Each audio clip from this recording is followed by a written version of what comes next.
Hey everybody.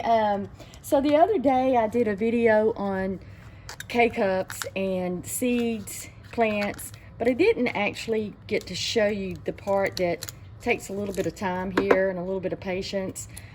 Just remember, all your coffee grounds, they put them around your flowers, everything, your garden, everything. Be careful if you have pets, because our Gomer Pyle, our hound, he loves to eat the coffee grounds, filters, and everything. So he goes through my plants and gets them out. But I think we have a way of keeping him out of them now. But what I'm doing right here is I'm just getting all the coffee out. When I first started doing these, I was putting the seeds in with just coffee grounds just to see what would happen.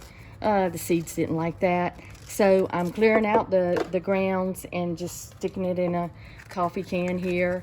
And I'm putting the K-cups over here like this to get a little more organized. I stack them. And then what I'm going to do is, once I get all this done, I will show you planting them. And it's just basically, putting the seeds in and how much dirt over the top of the seeds and how I set it up and everything. So I'll be back on this one.